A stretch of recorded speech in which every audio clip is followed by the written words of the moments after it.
मा थांखिखौ लानानै नोंथाङा जुथुमनाय जादों?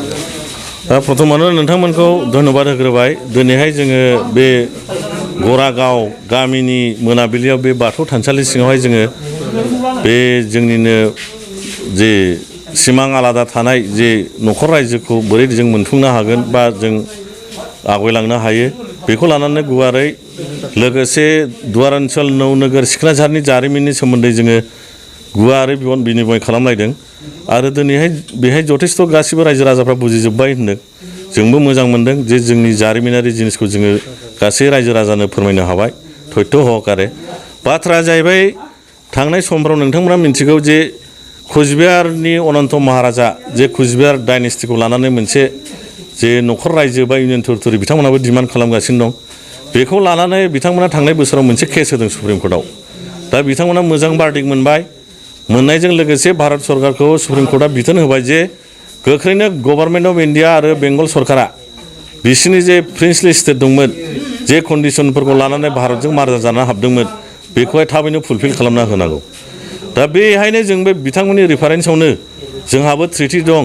सिनसुला ट्रिटिनिफ्राय लाना पुनाका ट्रिटि आफ्टार इन्डिपेन्डेन्सनि उनाव इन्ड' भुटान फ्रेन्डशिप ट्रिटि दा लोगोसे जारिमिनबो दङ नौनोगोर सिखनाझारनि।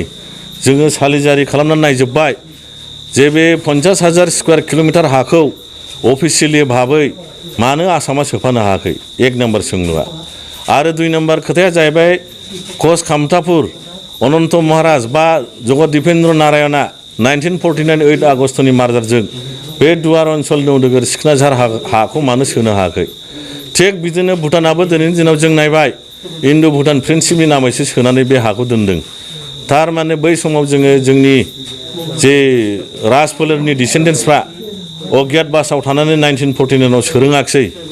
दा मोनसे जोङो खोनानो मोन्दों फैगौ डिसेम्बरनि गेजेराव भारत सरकारा बिजेपि सरकारा जे गोदानै मोनब्रै मोनबा सय सातथासो गोदान रायजो दाफिननो बा सिमिलार स्टेट जे बिसिनि फर्मुला जे फार्स्ट स्टेट डेभेलपमेन्ट भारतआ जागोन होननानै बिथांमोना जे गोदान गोदान रायजो दानो थांगासिनो दङ। थिग बे समावनो जोंबो मुरामुरि भाबै जोङो दा बियाबा बा जोंनि हा गोमानायखौ जोङो सुप्रिम कर्टआव हैनायजों लोगोसे भारतनि जे महामान्य प्रेसिडेन्टनाव आरो लोगोसे प्रधान मन्त्रिनाव हम मिनिस्टारनाव जोङो गांफा गांफा मेम'रेन्डाम होबावगोन जे जोंनि बे 18 दुवार्स इंक्लुडिं नौनोगोर सिखनाझार जे दुवार्स हालामनि बे हा दङ बेखौ जोंनो थाबैनो गथायना होनांगौ। मानोना जोंहा राजा दंमोन रानि दंमोन आरो दासिमबो रानि दङ राजा दङ लेगेसि दं हानि तथ्यफोर दङ आरो गोबां जोंनाव तथ्यफोर दङ। बेखौ सम जायोब्ला जोङो सुप्रिम कर्टआव हैगोन। दा बे थिङै जोङो नायनानै जोङो 100% होननो हायो जे फैगोन समाव जोङो थाबैनो आलादा रायजो मोननो थांगोना खाथांसै आरो।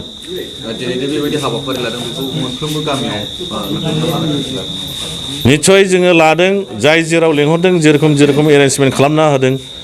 बुंनो थाङोब्ला हर सान जोङो जे जायगायाव जेरखम लेंहरजादों जों थांगासिनो दङ आरो रायजो राजाफोरजों गुवारै सावरायदों। बेवहाय भलायनाय फिस्लायनायजों खोथा गैया। गावबागाव बिबेकजों गावबागाव बिबेचनाजों जिरायफैदों सावरायलायदों। दिनैनि दिनाव बुजिजोब्बाय आरो जोङो होननो बेखौनो जे बर'आ आरो बे एलेखानि जे गोबाव टाइमनिफ्राय सोमावसारबोनाय एलेखा जुदि बे एलेखाया जुदि आलादा न'खर रायजो बा जोंनि मानसिफोरनो जि आलादा रायजो नांगौ होननानै सानोबा बे मोनसेल' लामासै बे लेगेसि जारिमिनारि तथ्यजों जों थाङाबा जोङो आलादा रायजोखौ मोननाय नङा। जायनि जुनै जोङो दिनैहाय साखाफारा जाबाय जोंनाव नांगौखिनि गासै डकुमेन्टसा दंजोबो जायनि जुनै बे डकुमेन्टसफोरखौ भारत सरकार बा आसाम सरकारा नाजावनो हायै बा नाजावथावैखौ जों नुवाखै। भारत सरकारा निस्सय सुप्रिम कर्टआ जोंनो बिसार खालामना होगोन होनायजों लोगोसे भारत सरकाराबो बेखौ गनायगोन। धन्यबाद। मेप हिसाबै बबेनिफ्राय बबेसिम लानो हिसाबै मेपआ जोंनि रायजोआ जागोन तिस्तानिफ्राय लानानै बेयो जाहैबाय 699 किल'मिटार जायो। गुवारा लगभग नोङो 40-50 किल'मिटारसो जायो।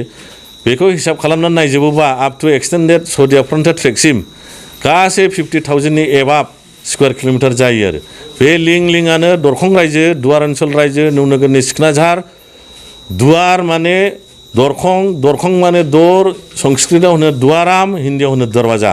थारमाने भुटाननि हायेननि बे लाम एलेखानो दरखं रायजो बा दुवार ओनसोल रायजो नौनोगोर सिखनाझार जागोन। धन्यबाद।